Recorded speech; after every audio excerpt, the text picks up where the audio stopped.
Hi, and welcome to video 3 for section 1.10 for Math 126. This is the third of 3 videos. In this chapter, or in this section, we're going to be looking at parallel and perpendicular lines. So first, parallel lines. So two non-vertical lines are parallel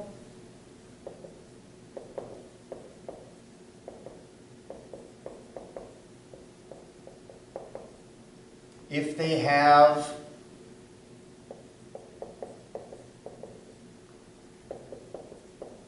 the same slope.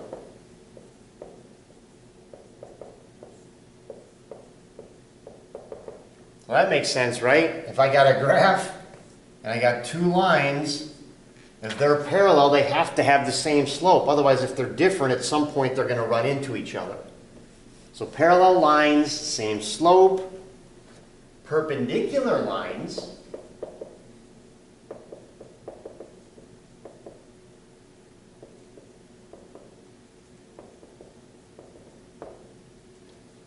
so two lines are perpendicular.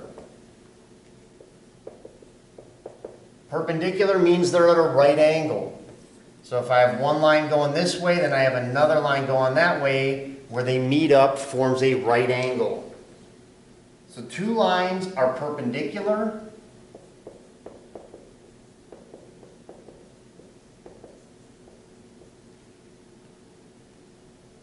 if the slope of one line is the negative reciprocal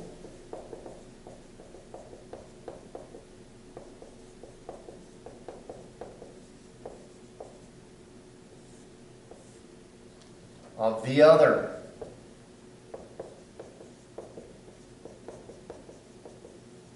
So i.e., if I have the slope of line 1 is equal to 3/2, then the slope of the perpendicular line, and we use this upside down t, it's like shorthand for saying perpendicular, the slope of the perpendicular line would be the negative reciprocal, flip it, 2/3. So if slope is 3/2, the perpendicular line is negative, flip it, 2/3. So let's look at two problems using this information. So the first one, so we want to find the equation of the line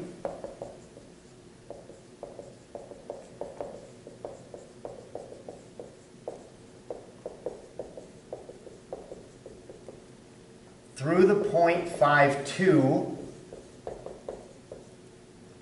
and then first, or problem A, parallel to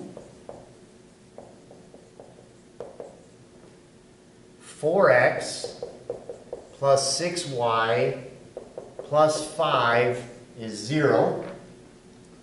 So that's what? That's the equation of a line in standard form. If I want to know the parallel line, the slope of it, I need to get that in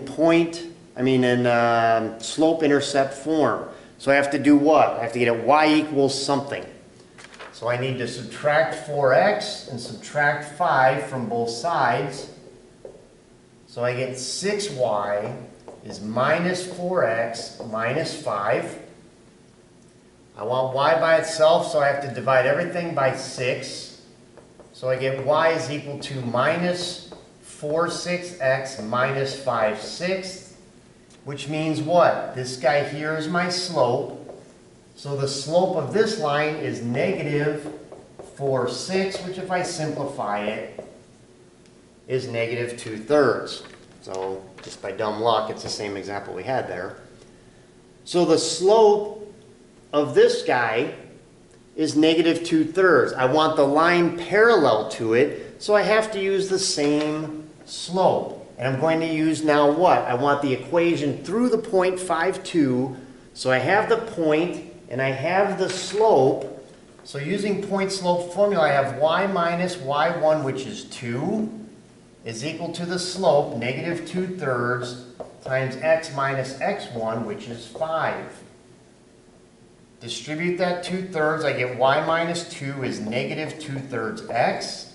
Negative times negative is positive. 5 times 2 is 10 over 3. So now I want to add 2 to both sides, but I need it as a fraction with 3, so that's like 6/3. So I'm adding 6/3 to both sides. So I get y is minus 2/3 x. 10 plus 6 is 16 over 3, so 16/3.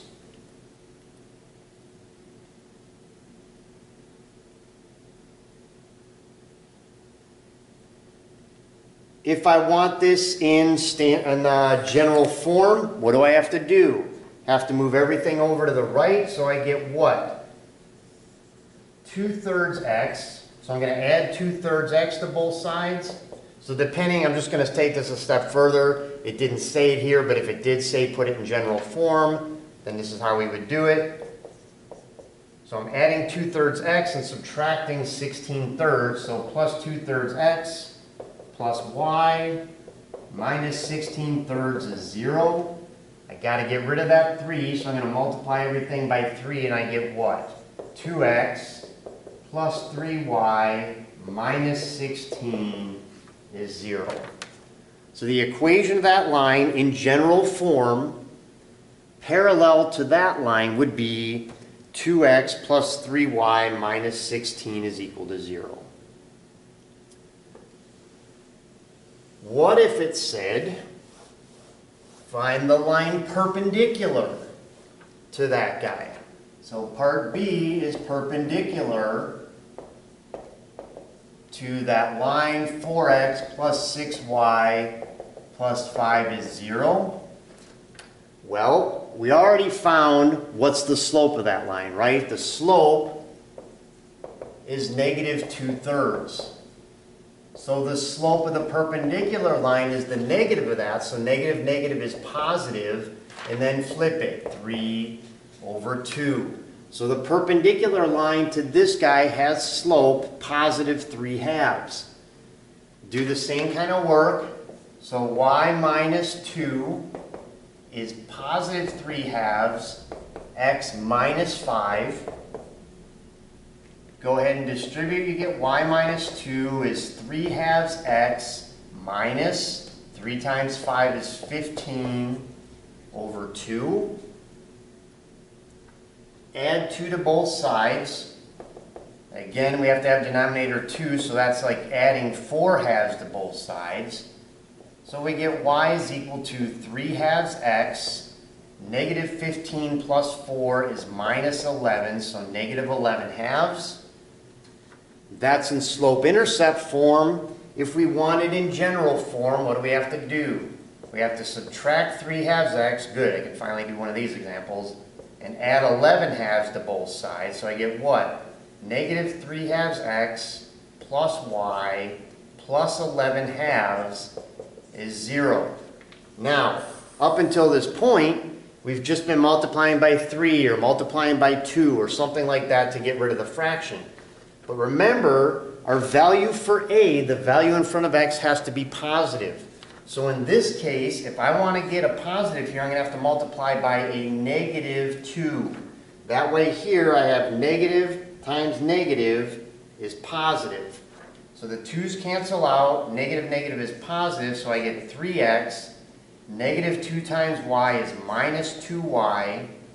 Negative times positive is negative.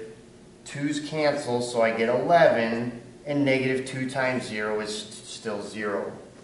So my answer in general form of the line perpendicular to this guy, going through the point 5,2, would be 3x minus 2y minus 11 equals 0. So that's it. That's the end of the videos for section 110. Any questions? Like I said, write them down, bring them to class. Otherwise, we'll see you guys in our next set of videos.